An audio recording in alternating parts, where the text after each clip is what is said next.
Alrighty, folks, we're just going to give it a second to breathe, make sure we get all our groups in. We want to include everyone here. And awesome, here we go.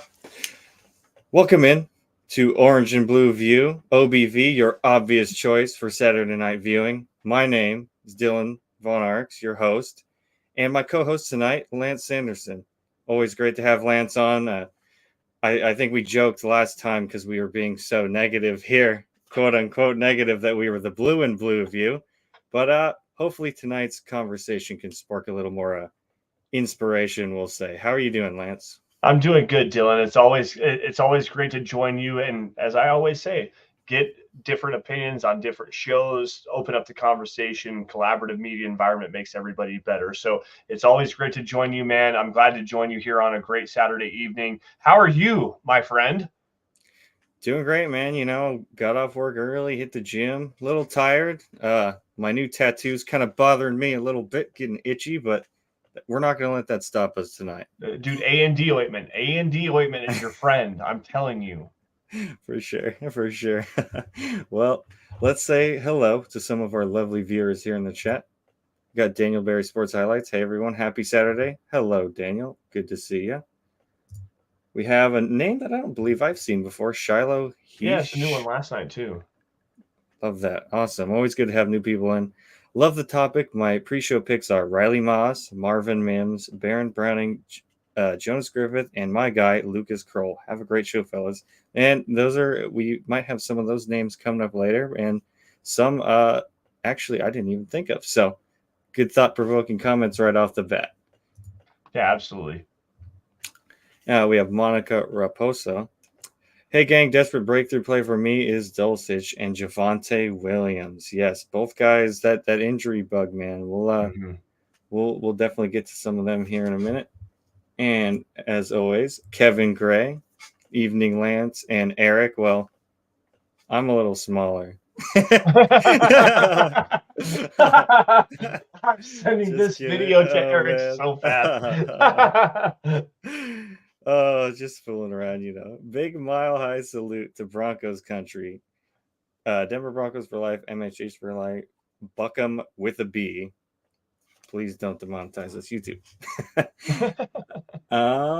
And one more here from Roy Osborne. Good evening, Dylan and Lance, and all of Broncos country. Yes, another great evening here in Broncos country, just talking what we love to talk about, Broncos football. And our topic today, 5 Broncos in desperate need of a breakout season. There's quite a few. This team's been down in the dumps for a while, and we've seen flashes from certain guys and maybe haven't gotten exactly what we wanted to see. We talk potential a lot, and potential gets overrated. I want to see results. I want to see substance. I want not just sizzle. I want the steak, man. And let's just go ahead and start this conversation off. Lance, who do you have as your first breakout candidate? So it's a great thing that you said, the potential, because we talked about that a couple of weeks ago on Dove Valley Deep Divers. This roster has a lot of talent.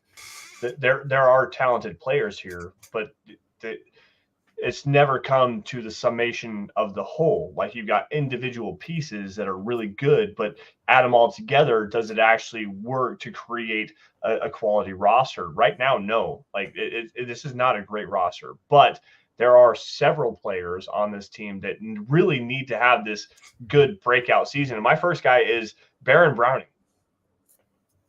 edge defender. The potential is there. You can see it when he's on the field. He is absolutely a dynamic pass rusher. He's quality as a run defender as well, but the injury concerns are so huge with him. He's got the knee injury a couple different times now, hamstring injuries in there as well. Like, this guy has all of the talent. He has all of the potential, but you need to see him put it out there on a 16, 17 game slate worth of games, and he's just never been able to do that. This team right now, the edge defenders they're terrible in terms of just being consistent development and consistent producers in terms of being on the field every single week. You've got Browning with his injury concerns. You've got Jonathan Cooper. You've got Nick Bonito, who is inconsistent as well. Thomas Incoom. You've got Ronnie Perkins, rookie Jonah Ellis. Like, you need a guy that can stand out as a Batman. And Baron Browning has that potential to be a Batman, but you need him to be that guy this year. Absolutely 100% need him to be that guy. And like you mentioned, we've seen a lot of flashes with him, and Yeah. just that bend around the corner and explosiveness that we haven't really seen from other edge rushers on this roster, except maybe Nick Bonito. He's quick, but it's a little different with Browning, and we haven't been able to get after the quarterback, and that hurts the rest of your defensive line. That hurts your secondary. Most of all, you got Patrick Surtain covering for what seems like minutes. But yeah, pressure is going to help a lot, especially getting guys like Mahomes off the field. I know he gets rid of the ball quicker these days as he learns the game more and more, and just this division, especially like the first thing to getting back on track, you got to win those division games, and you got to get pressure on the quarterback. So I'll up into my first guy, and I'll stick to the edge room, and that's Nick Bonito. You know, the majority of the sacks that he's gotten have come out unblocked, and that's just, it's great that he gets home and he gets there, but you'd like to see more consistency there. Especially in the run game as well. That seems to be George Payton's archetype for edge rushers is, fast, explosive, but in the run game leaves a lot to be desired. And I think Bonito does have the potential to maybe develop into something. I don't think he'll ever be an amazing run defender, but I think with his speed, you can really figure out fun ways to use him, and hopefully VJ can wrap his head around that. But that might be asking a little too much. What are your thoughts, Lance? So the big thing with Bonito is he has the skill set necessary to be a quality run defender on the edge. Like he uses his hands really well when he does engage. Like he keeps his outside hand free, kind of flows everything towards the edge. But when you're talking about a quality edge defender setting up against a run, you need weight in your ass. And that's a terrible way of saying that. Nick Bonito is light in his loafers, dude. Like he gets pushed around, he gets bullied really, really badly. It's almost frustrating to watch. Baron Browning, at least for as thin as he still has enough lower body strength and power in his lower half to be able to stand up and utilize his length and extend his hands and keep blockers outside of his chest plate. Nick Bonito has some technical deficiencies and some play strength deficiencies, and that's a big thing for him. If you can figure out a way to get him to bulk up a little bit, play with better strength, play with better integrity, play with better physicality, play with more effort in the run, you've got a guy that has the technical ability to do it. Like he's got the hand placement, he's got everything down. You just got to work on the major focuses of playing against the run. There's enough there to work with in terms of being a quality run defender. You got to allow him. You got to find a way to make him be better in terms of winning those one-on-one matchups, especially against the run. He does a really good job. Like you said, the unblocked playmaking potential with him is huge. How does he do in terms of being going against one-on-one protection, pass protection, and becoming an elite pass rusher, not only just a run defender? He's got a long ways to go. He needs to take another big step forward, and I think he's capable of doing it. The natural talent is absolutely there. You just got to put it, again, the sum of the parts needs to equal the whole. That's a quality player. He's got the parts. Put it all together, and he can be a quality player for this Broncos defense. Yep, you're exactly right. And we've been hurting for edge help for years now, ever since Vaughn kind of got shipped out, and then Chubb, he got hurt, and as he did for a few seasons there, actually. But someone in this edge room needs to step up. Maybe it could be Bonito. Maybe he puts it all together this year and comes out with his hair on fire. And before we continue, let's pull up our buddy Phil McLaughlin. Thank you, Phil, for coming in, as always. Good evening, Dylan Lance. Could we possibly see McGlinchey play up to his salary? Hashtag Buckham, hashtag MHH for life, hashtag Broncos for life. Wow. I'm hard pressed to say yes, because I feel like, especially kind of like how I feel maybe similar to Ben Powers. You get a lot of money, not a lot of free agents play up to what they get paid. A lot of guys get overpaid. I mean, not free agency, but you see what Jerry Jeudy got, and what has he done here in Denver? Squat, nothing. Maybe that changes when he's there. But back to McGlinchey, yeah, you would hope so. Maybe with some more consistent quarterback play, getting the ball out quicker, whether it's Stidham or Bo Nix. You can't leave him out there for too long. And obviously he has his deficiencies in pass blocking. I do like him as a run defender, but with Russell Wilson running around the backfield or, doing tricks like he's Tony Hawk or something back there and holding onto the ball, you're killing not just McGlinchey, but your whole offensive line. And I don't think McGlinchey is this amazing all-pro tackle, but I think he's a solid guy, and we just need more consistency from the quarterback play. I'm right there with you, Dylan, and I'm so glad you went there, because there's a specific play, and go back, check out the tape. It was against the New England Patriots late in the season, the last start that Russell Wilson made. Jerry Jeudy's running a crossing route. Speaking of Jerry Jeudy, by the way, Jerry Jeudy is running a crossing route, and he is wide ass open. There's nobody within 10 yards of him. And Russell Wilson standing in a clean pocket against a 3-man rush. And Mike McGlinchey is going, I believe it was against Josh Uche, the edge defender for the New England Patriots. Fact check me if you want to. I don't care. Russell Wilson stands in the pocket, sees Jeudy running wide open, spins around in a circle, and then runs directly into Mike McGlinchey's butt side, and then gets sacked by Uche. Get the ball out of your hands, man. Like, McGlinchey, I'm going to go in here for a minute. McGlinchey is a damn fine run blocker, and that's what this team needs to do this season. They need to run the freaking football, because you've got Garrett Bowles, quality run blocker. You've got Ben Powers, quality run blocker. You've got Quinn Miners, damn good run blocker. He's going to get paid, and the Broncos need to pay him quickly. Mike McGlinchey, damn good run blocker. Run the damn football. Don't put McGlinchey into these situations where he needs to go one-on-one against a guy like, forget Josh Uche. You've got Max Crosby, you've got Joey Bosa, you've got Khalil Mack in this division. Why are you putting him in one-on-one situations on the outside with a quarterback that's going to hold on to the football? Run the damn ball, guys. Let's be honest here. That's what this team needs to do. And then you go back to the quarterback position. Russell Wilson holding on to the football really was a big detriment to the play of Mike McGlinchey. It absolutely was. We all saw it. If you get the ball out of your hands quickly, play on time, within rhythm, within the offense as structured, get the ball out, you take away the pass rush. Tom Brady made a living on getting the ball out of his hands quickly. Peyton Manning made a living on getting the ball out of his hands quickly, identifying what's going on with the defense, putting the ball in your playmaker's hands as soon as you possibly can, and you don't take unnecessary sacks.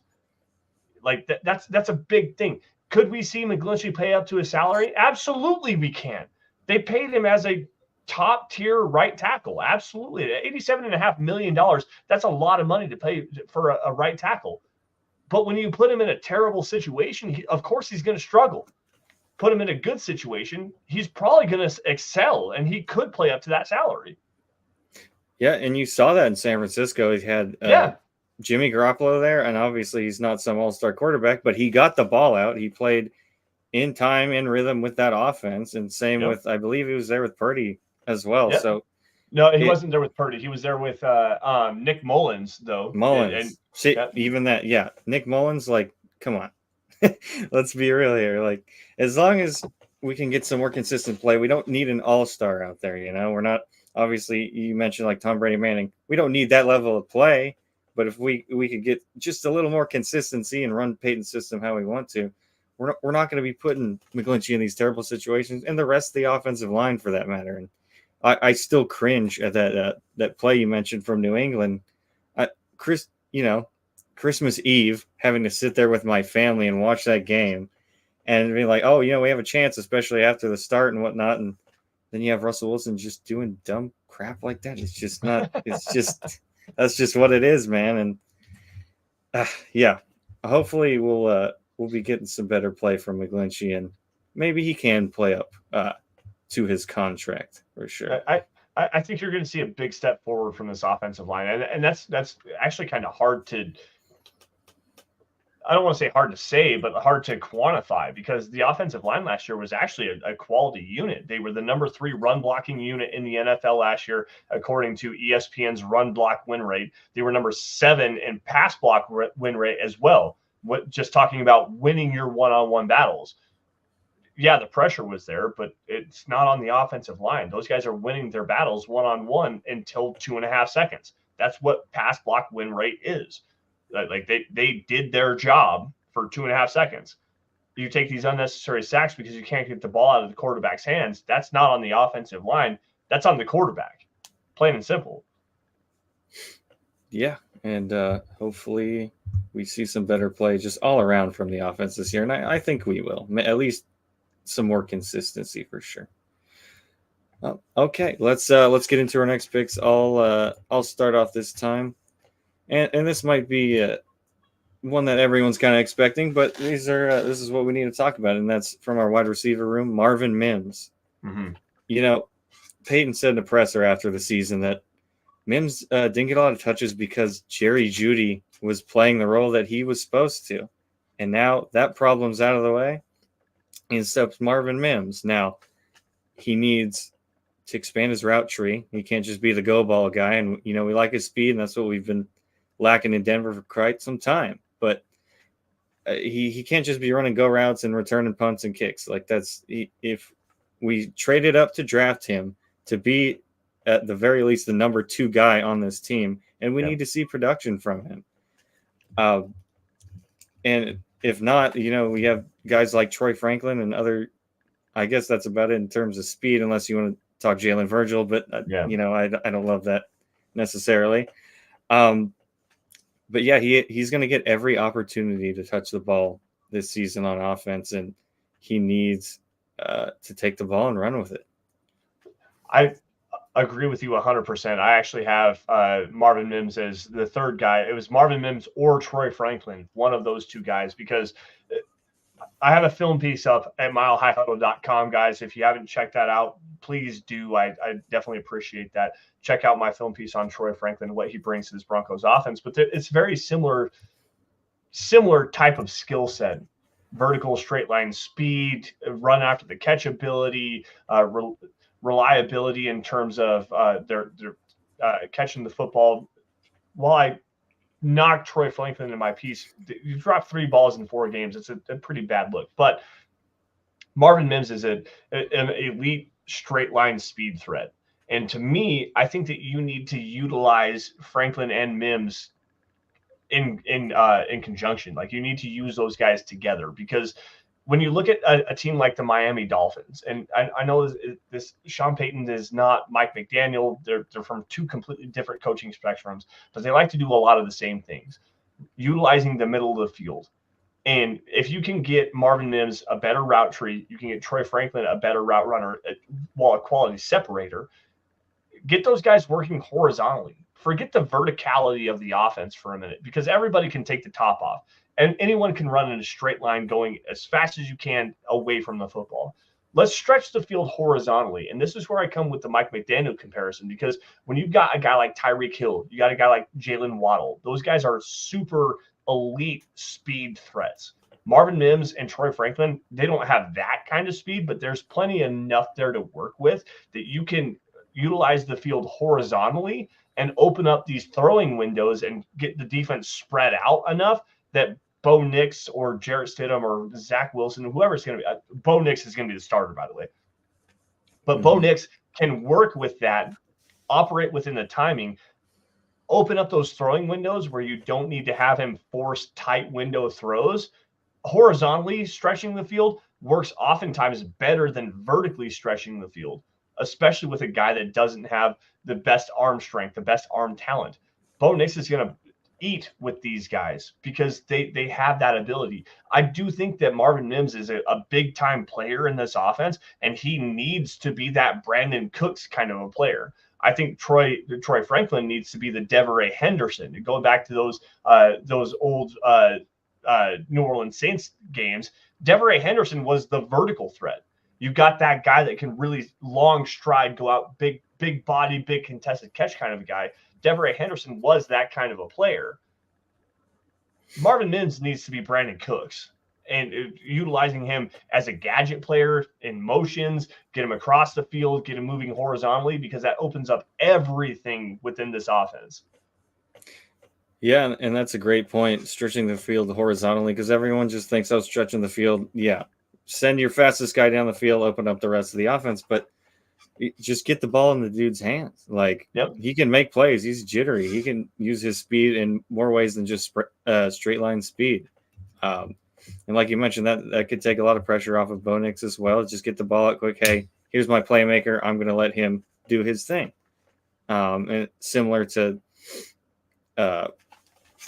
having Troy Franklin as well, using them in a tandem, all that speed. We need to inject life and youth and speed into this offense, and I think those two guys are definitely the guys to do it.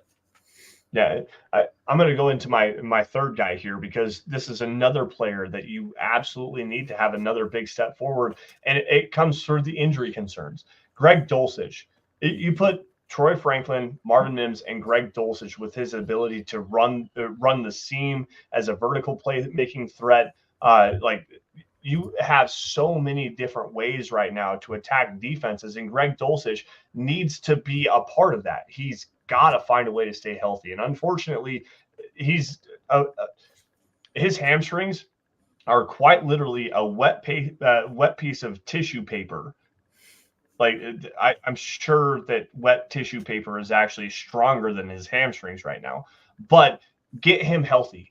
Because I've talked about this multiple different times, whether it's on Dove Valley Deep Divers. I went on KOA a couple of weeks ago and talked about it as well. Utilizing that speed in conjunction, go back to the Nathaniel Hackett days, where they were in London against the Jacksonville Jaguars. What did they do? They utilized KJ Hamler and Greg Dulcich on the same side of the field, run switch verticals, have a different guy break off, whether they run dagger, whether they run mills, whether they run a slant post. Like, they utilize those guys in conjunction with each other. That elite speed, that elite separation ability, you've got three guys right now that have that. If Dulcich can be the third guy to be that elite speed separator that he is capable of being, this offense takes a huge step forward. They need somebody to be a reliable receiving threat at the tight end position, and Dulcich has to be that guy. Yeah, and he's got that deceptive speed, which, like you mentioned, he's another guy who can stretch the field or be a dump-off option, that security blanket for your young quarterback. Yep. And that's something we haven't had since I can't even remember. I remember last week after we got off the pod, I joked Owen Daniels, but even then, he's solid. But beyond that, nothing really comes to mind. Julius Thomas, but that was more Peyton Manning. Well, that Owen Daniels at that time was 33, 34 years old. And was he the actual Owen Daniels that we all know and love from his time in Houston? No. And it's a shame, because like you said, that Jacksonville game was outstanding. Just the way he was using the offense was perfect. And it's like, oh, this guy's got a bright future if he could stay healthy. I don't know if you've seen the clips of barbecued beef or pork on the bone, and people shake off and it just falls off since it's so tender. That's his hamstring. That's another way to look at it. And I'll always remember his first touchdown in that Chargers game. Yep. It was wide open, that long bomb, and that's stuff you want to see from the tight end position for sure. I'm going to grab this comment from Todd Osendorf saying Dulcich does not have to be that guy. That guy could be Lucas Kroll. Dylan, I know this is a sticking point with you, but I want you to go off for a minute here. Talk about Lucas Kroll and what he could bring to this offense. Yeah. So we saw some flashes last season. Obviously, the Houston game comes to mind, but and there were some plays that he was wide open on, and the ball just didn't get his way, and that's unfortunate. But that's kind of just that just happens sometimes. You miss guys. We've heard a lot out of OTAs that he's looking good, and I love to hear that. That's all well and good, especially if it's coming from Sean Payton. You're not hearing people down there at the practices. Oh, this guy looked great this day, or scorecards and whatever they do. So hearing it straight from Sean Payton, that makes me pretty excited. I'm not going to get too overwhelmed with it though, because it is just OTAs. Like I mentioned before, I want to see some steak, not just the sizzle. And maybe he could be that guy. And I'm willing to look at anyone at this point, because this tight end room is, it's probably the worst position group on this team, that or inside linebacker. But I'd probably go tight end there. Yeah, I'm with you on that one. And in fact, we did that on Dove Valley Deep Divers about a month ago, ranking the position groups. The tight end group on this roster is #not good. And if you go back to last night, we talked about one more move that the Broncos need to make on offense or defense. That signing a veteran tight end, a guy that's a reliable pass catching threat for this offense, is a huge need, because you've got the potential of Lucas Kroll, you've got the potential of Greg Dulcich, you've got the potential of a Nate Adkins. We all know what Adam Troutman is at this particular point in his career. He's been in the NFL for 6 or 7 years. He's kind of just a guy. Mm-hmm. There's no proven option here. Like, Kroll could be the dude. Let's find a veteran guy. Let's go out there. The problem is there's nobody there. Like, you've got Jimmy Graham, Trevon Wesco, Tyler Croft. What are we looking at here? You got to have one of these guys, and Kroll could be the dude. I'm not going to take anything away from him, because he has all of the potential. You got Thomas Yasmin as well, who's probably going to be a practice squad candidate, because, as Eric said last night, he's international player program. Like, he's going to be at least guaranteed a practice squad spot. But again, the potential of him is the big thing. Like, give me a proven guy. Problem is, what proven guy is out there outside of 38-year-old Jimmy Graham? They don't exist. No, beyond the familiarity with Sean Payton and nostalgia, it just doesn't do anything for me, and that's the unfortunate truth. This is what we have to work with. We made our bed. There's guys you could have taken in the draft.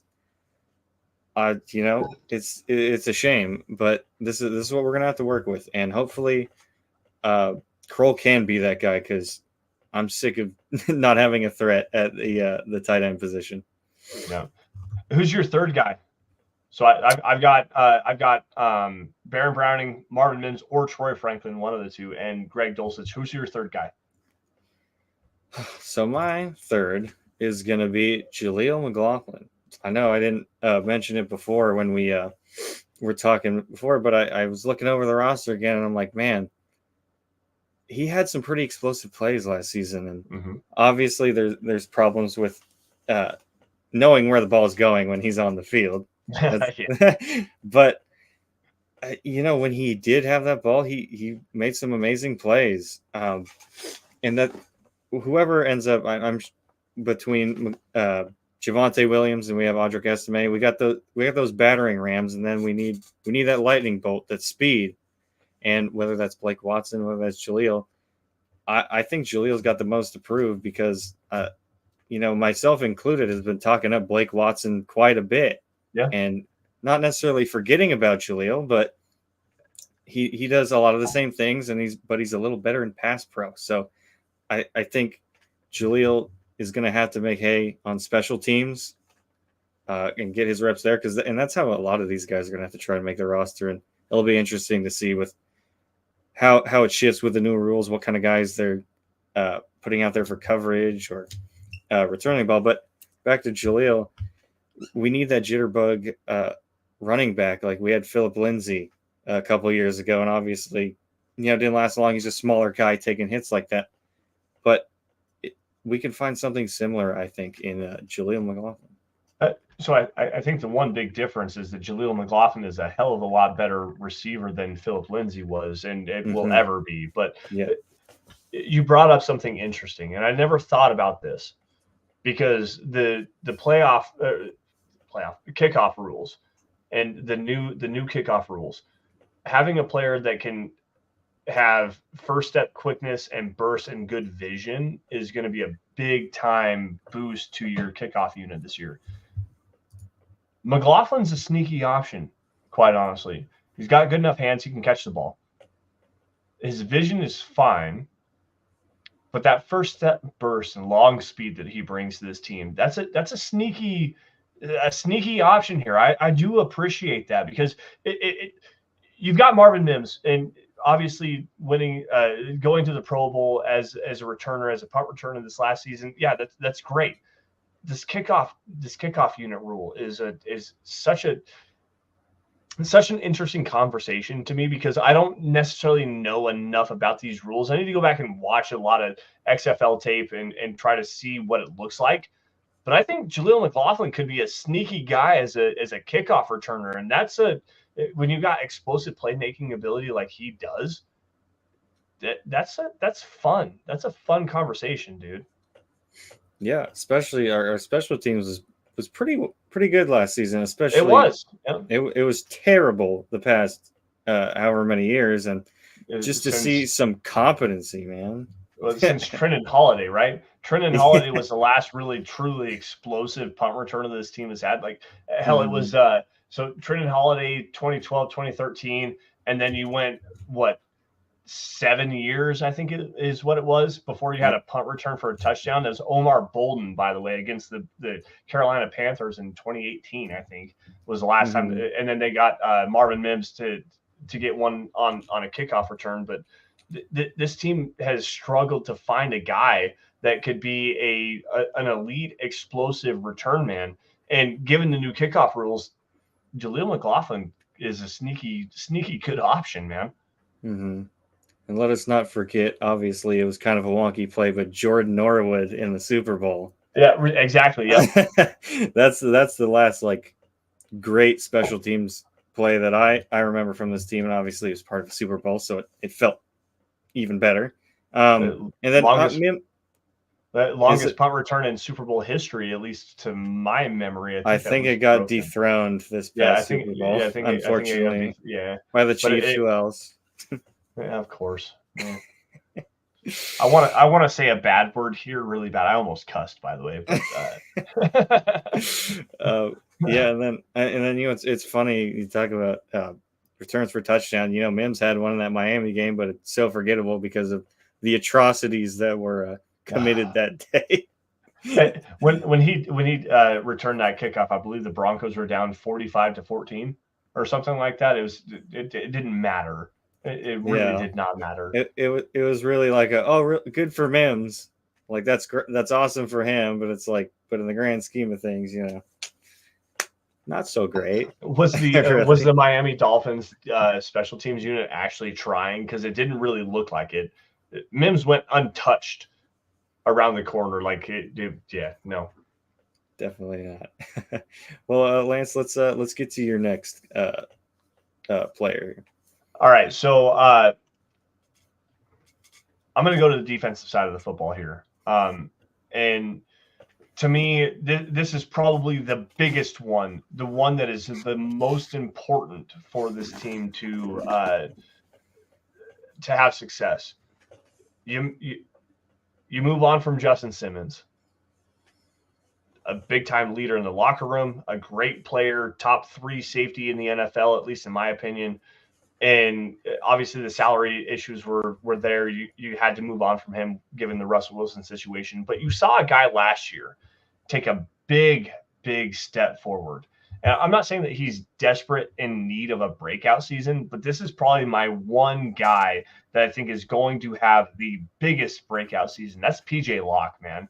He's got range on the back end. We watched it together at the Mile High Huddle meet and greet. That game-sealing interception he had against Jordan Love in the Green Bay Packers, where he ran 25 yards across the field to go and make that play. He comes down and run defense. He's a quality pass coverage player.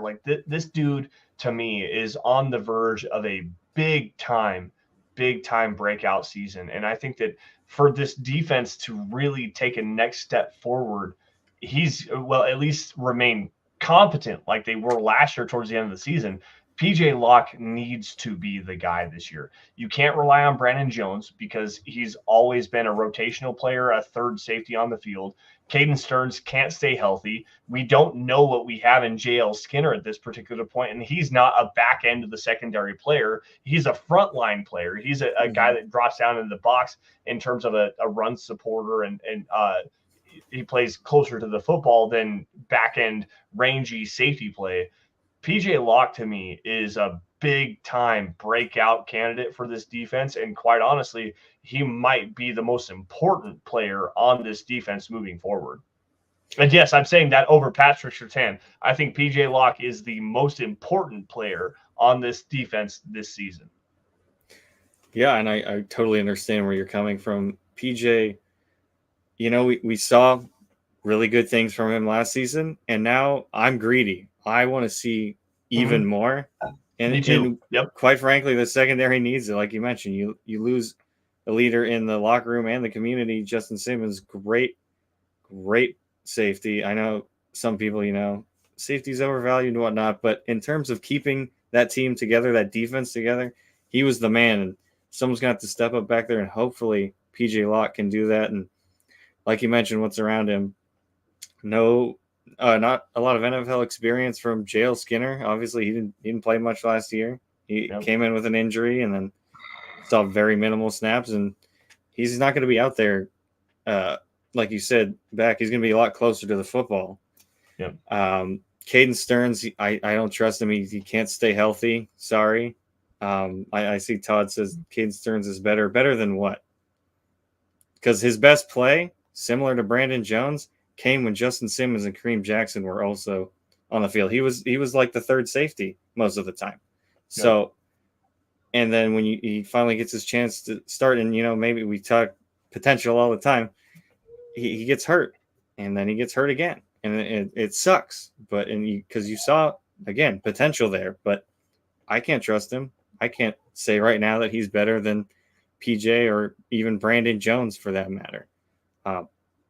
But yeah, the secondary is going to need a major improvement because, like you mentioned, PJ Locke could be the most important Bronco in that secondary this season because who's even throwing at PS2 anyway? Yeah, that's the big thing is like we're talking about desperate need of breakout season, or like the underrated players that are going to, like, they need to have these guys step up. That PS2 is the number one cornerback in the NFL right now. Like, he is the best cornerback on the planet. Plain and simple. Obviously, he's going to do his job. Who else is going to step up and take that mantle as the most important player? PS2 is going to lock down whoever he's going to go up against, and hopefully he doesn't have to go up against Davante Adams more often than not because, that's a bad matchup. But regardless, Jaquan McMillan is a great slot cornerback, and he's going to lock that down. You obviously have, and this is how a frickin' day comes in here, what about Riley Moss? Yeah, Riley Moss is a potential player, a high-end potential player. Again, we talk about potential. He has the goods to be a quality cornerback too, and you traded 2 third-round picks to go and get it. Well, spent two third-round picks, traded 1 third-round pick, spent a third-round pick to draft him. Yeah, he's going to be a factor in this defense. The back end of the secondary is not great right now. You absolutely need PJ Locke to take a big time step forward and be the leader on the back end of the secondary because you just don't have the guys capable of doing so. Yeah, and like we always mention, PS2, we both agree he's definitely the best corner in the league. Yep. If you want to fight about something, stick your head up your butt and fight for air, because I'm not going to have that conversation about PS2. All right, Joe Dirt. No, but it's absolutely correct though. Like he's a lockdown player. I wish he was more physical. I definitely believe that he should be more physical. He has the size and the length to be a better tackler for sure. But in terms of coverage, this guy's a lockdown player. Riley Moss is a guy that we don't even know what he is right now. Like he had the hernia surgery in training camp, spent the majority of the year last year not even playing, game day inactive. Fabian Moreau started the entire season last year, essentially after Damari Mathis got benched. Like you have an issue at cornerback too, and Riley Moss has the capability of playing well as a cornerback too. I still think his better fit is at safety right now. I think Chris Abrams-Drain has an opportunity to win that starting cornerback 2 spot. I really do. Mm-hmm. Moss has the talent, but again, what is he right now? We don't know. Like, he's definitely not going to be the most important player in the secondary right now, at least based on what we saw last year. I do think that Locke is a guy that needs to have this big time breakout year, and I think he's poised to do it. Yeah, and hopefully so. And like you mentioned, the safety position is going to be really important this year. But that cornerback 2 spot is going to be just as important because that's who's going to be thrown at the most. Like, who's thrown at PS2, and it just sucks after so many years of great secondary play. That obviously there's going to be a downturn at some point, and that's kind of what we're looking at outside of PS2 and PJ Locke. I think a big thing here is, and this is me projecting a little bit, what this pass rush looks like with Jonathan Franklin Myers coming in, moving. So you got Zack Allen. You're going to put DJ Jones back to his more natural position, playing the nose, and getting after the quarterback a little bit more. You get Baron Brown and get Nick Bonito, Jonathan Cooper, those guys. I think you're going to get a little bit more pass rush productivity, which is going to help the secondary. But you really need PJ Locke, and whether it's Riley Moss or Levi Wallace or Chris Abrams-Drain, that second cornerback on the outside, that second boundary cornerback, those guys are going to be a little bit they're going to be helped out a lot by the symbiotic relationship of getting after the quarterback more consistently this year. And it's going to help a lot.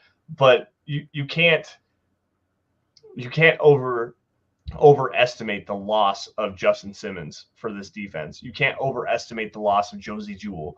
You need a player that has this experience, that showed the ability to be a playmaker for you in PJ Locke. And I think, again, I think that he's poised for a big time breakout year this year.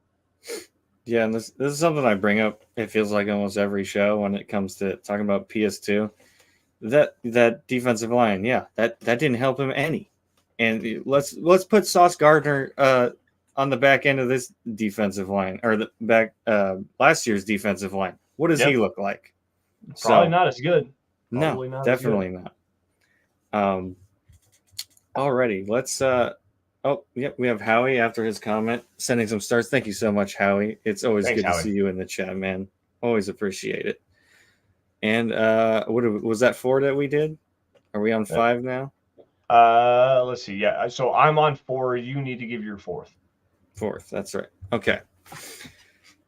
So we actually talked about him a little bit, but again, back to the secondary, Damari Mathis. So he's someone who's had a really hot start, and by really hot, I mean he had a relatively good rookie season after being thrust into the starting position due to injury, and he played very well.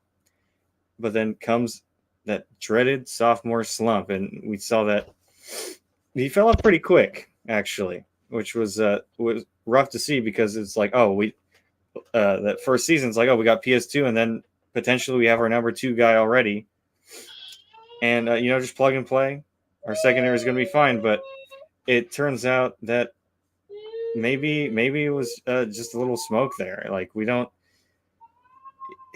I just can't even really explain his fall off, and it was hard to see, especially a street free agent in Fabian Moreau coming in and supplanting him, and it was just really rough to see. And he might have to get some reps here at safety if he wants to make the roster. He's a versatile guy. It's just hopefully you can trust him out there. You got Jim Leonard out there for coaching the DBs now. Maybe he can spark something in him.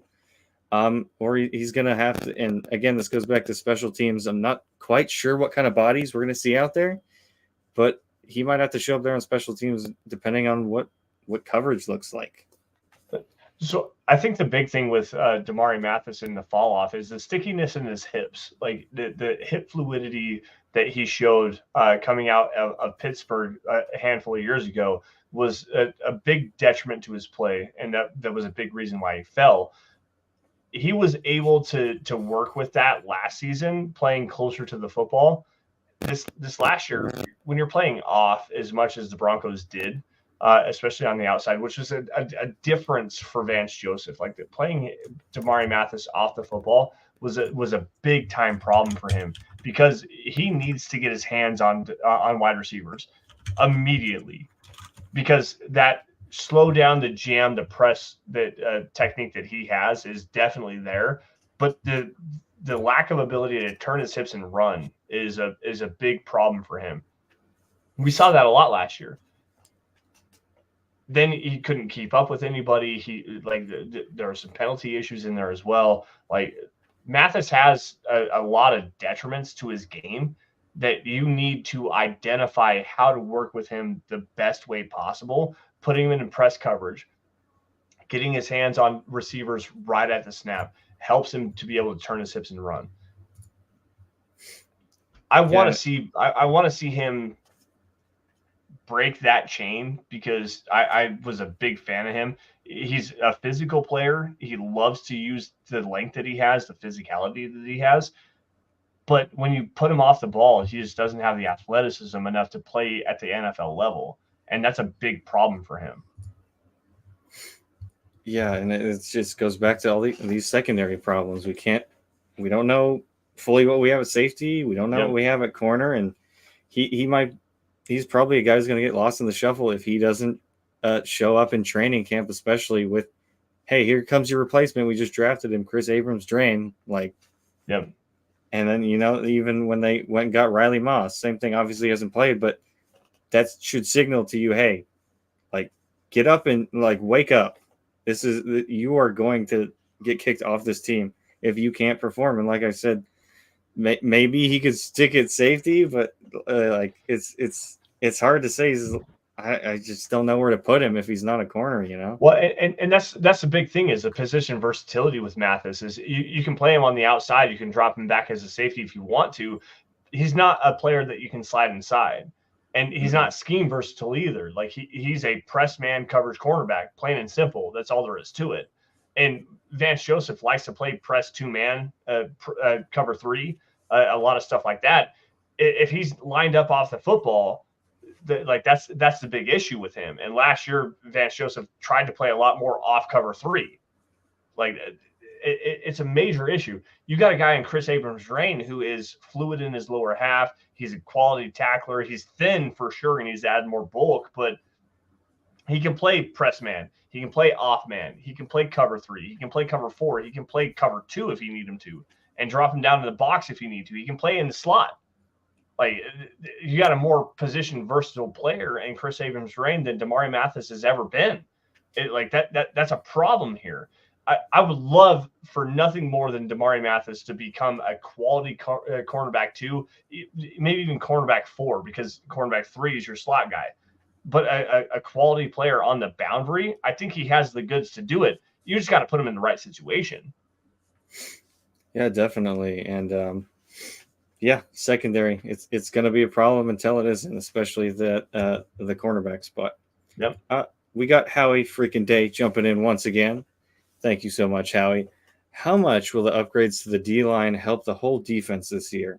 Who will be the best defensive lineman this year for the Broncos? #BoNos, #Buckham. Well, I think you and me are in agreement. John Franklin Myers immensely helps out this defensive line. Obviously, there's still a lot of problems with the depth behind him, but you did bring in a guy like Malcolm Roach, who's going to be a really good run defender, good rotational guy. And then maybe, or now you can slide DJ Jones into his more natural spot. I think just that one move alone, let's not even counting Malcolm Roach, putting in John Franklin Myers, getting some push up the middle is going to work wonders for this defensive line and in turn help the secondary. And the best defensive lineman, honestly, I really liked Zack Allen last year. Obviously, he had a pretty slow start, and it was like, oh man, we just blew a bunch of money on this guy. I think he's got the most average per year paid on the Broncos. Yep. But then he really turned it on, and obviously it's hard to do when you're trying to be a one-man army on that interior, and he might not have to now. So I'm going to be optimistic. I'm going to say Zack Allen. I'm right there with you, dude. Like, quite honestly, the addition of John Franklin Myers is so underappreciated for what the Broncos had last year. Their issues stopping the run not only came from their front, but also the linebackers. But when you have guys that can eat gaps, be penetrators, and just disrupt plays up front, Jonathan Franklin Myers is a hell of a run defender.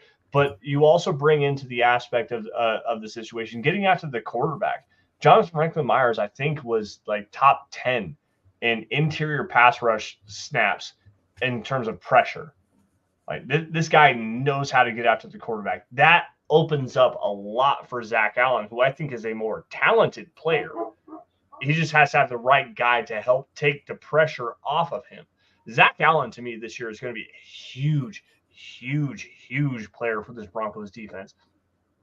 Quality run defender, quality pass rusher, a high-end pass rusher if you absolutely need him to be that guy. And when you don't have anybody on the edge, like, to me, again, it goes back to the edge discussion. You can have John Franklin Myers, you can have Zack Allen rush in the 5 techniques or the 3 techniques if you want to.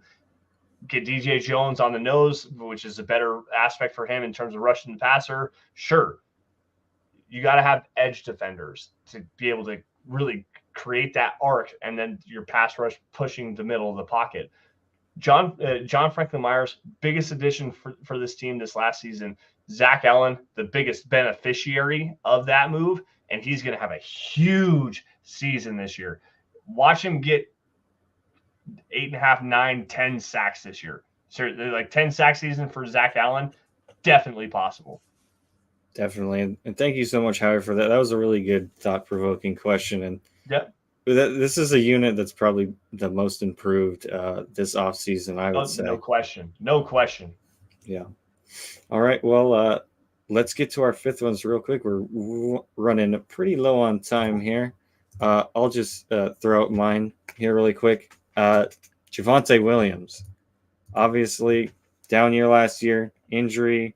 We all know about it. 3 ligament tear in his knee. Terrible. Still came back and played. Wasn't amazing. Wasn't expecting much, though. But you're in a contract year. Your replacement's on the roster, Audric Estime. And you're not just playing to be a Bronco. You're playing for your next contract to wherever you're going to go. Yep. And he needs to show, hey, you know what? My vision, it wasn't very good this past year.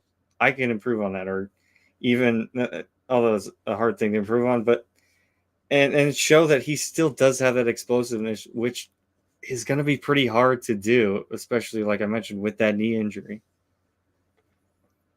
To me, I think the biggest thing is this running back room is so crowded. You've got not only Javante Williams, who I think could be a potential breakout player. I also think that he could be on his way out. Like, if you're going to move on from anybody right now, Javante Williams is probably the one that you could move on from the easiest, because you already have a direct replacement with him in Audric Estime.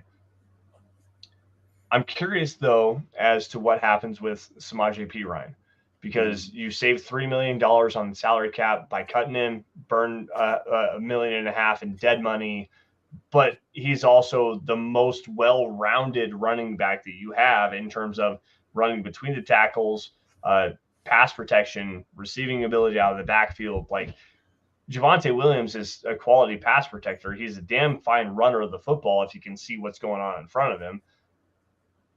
okay receiver. He had 11 receptions in that game against the Seattle Seahawks a couple of years ago, the first game that Russell Wilson started. They made that a focus. What else do you bring, though? And as of right now, we saw last year he wasn't great with vision. He wasn't great towards the end of the season. He wore down so poorly with that torn knee, and that's a major issue. You also have Jaleel McLaughlin, Blake Watson, who offered that lightning, dynamic pass catching ability and explosive playmaking ability. Eric thinks that Eric Trickle, my co-host on Dove Valley Deep Divers, thinks that Javante Williams is going to start on day one.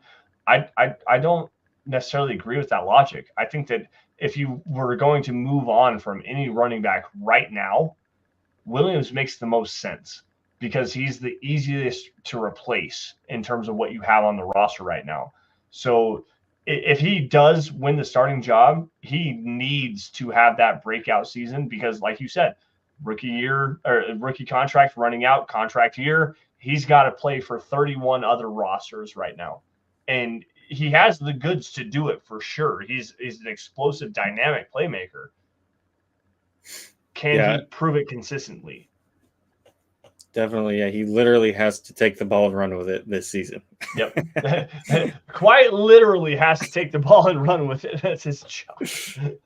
Exactly. All right, so my fifth guy here is the one starting position on this roster right now that is quite literally we don't know who it's going to be. Like every quarterback, well, outside quarterback, it's going to be Bo Nix, by the way. But tackles, guards, wide receivers, you know who those guys are going to be. Defensive line, linebackers, cornerbacks, we all know pretty much who it's going to be. Center. Offensive center is the one position right now where we do not know who is going to be at least penciled in as a starter. And to me, Alex Forsyth has to be that guy. This is your breakout season for him. 6th-round draft pick last year, was tabbed by Sean Payton in the post-draft press conference as a guy that we view as a starter in the NFL this year. He has experience snapping the football to Bo Nix. He's a quality run blocker. Injury concerns are there for sure, but he's fought through that for the last couple of seasons. This is his second year at the NFL level.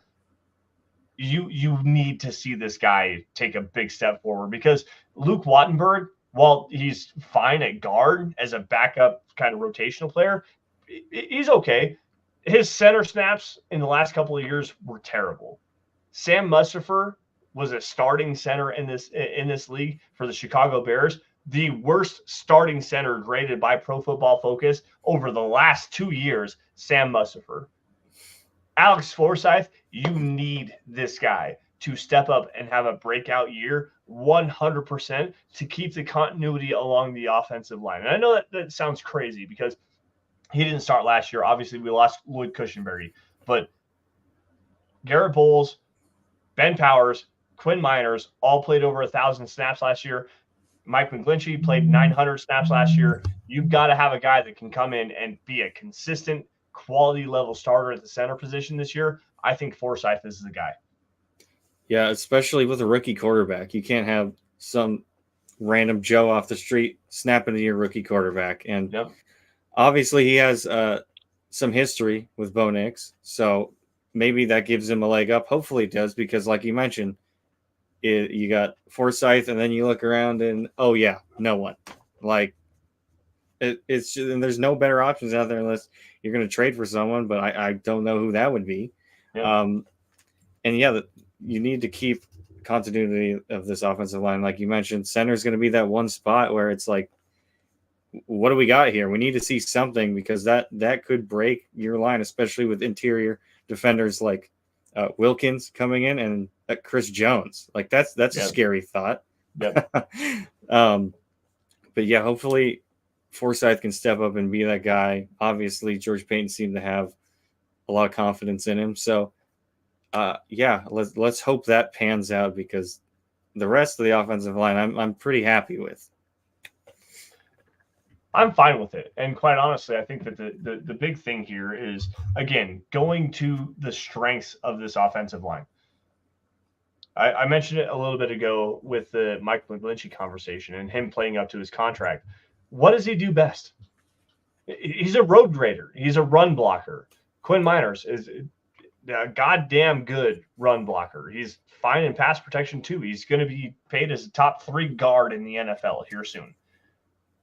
Ben Powers, run blocking, big road grader up front. Garrett Bowles, who I believe is a top 10 left tackle in the NFL right now. What is he?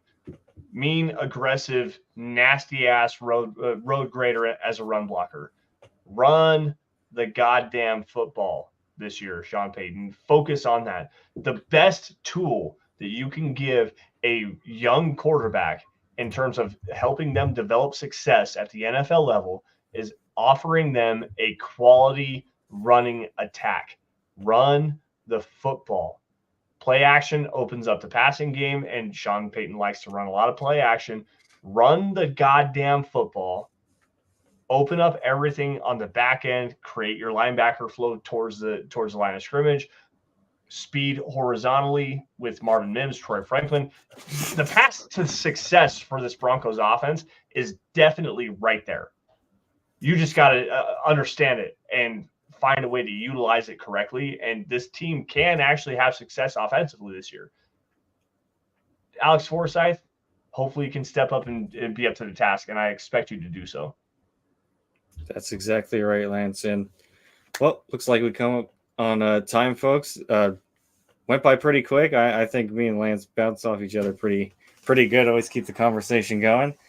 Fun conversation, man. Yeah, as always.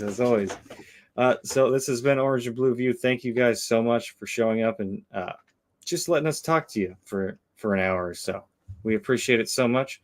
We want to make sure that you follow the Mile High Huddle Twitter account. Always make sure we're always retweeting articles that come out and breaking news and what have you. You could do the same on Facebook. Much appreciated. Make sure you go to mhhmerch.com. Get your swag on. The Dove Valley Deep Dive is that right there. It looks pretty slick, right? And also on Instagram at mile_high_huddle. We're all over, folks. You can find us everywhere. And make sure to leave a 5-star review on Apple Podcasts. It really helps our show grow and reach more Broncos fans just like you guys. We always want to grow the MHH family, and it would be much appreciated. And of course, if you can't do any of those things, at the very least, subscribe, like, and share on all platforms. It helps us out so much, and it is greatly appreciated. Lance, any final words from you? No, I think we've pretty much touched on everything. Just again, guys, subscribe, whether it's YouTube, Facebook, Twitter, Twitch, Apple Podcasts, Spotify, SoundCloud, wherever you guys get your podcast content. Like everything you see on social media on all those accounts as well. And if you love it, please share it, guys. Like, share everything you see, because without your guys' support, we couldn't do what we do best, which is cover your Denver Broncos. So yeah, that pretty much covers it for me, man. Thank you for having me. And thank you for allowing me to be on your show again. It's always fun to be able to sit down and talk shop with you, and hopefully we can do it again here soon. Yeah, definitely. And then just one more thing before we go out. I want to thank our Super Chat superstars for tonight, Phil McLaughlin and Howie freaking Day. You guys are awesome. Always good to see familiar faces here in the chat. But that's going to do it for us on Orange and Blue View. Thank you guys for showing up, and go Broncos. Go Broncos.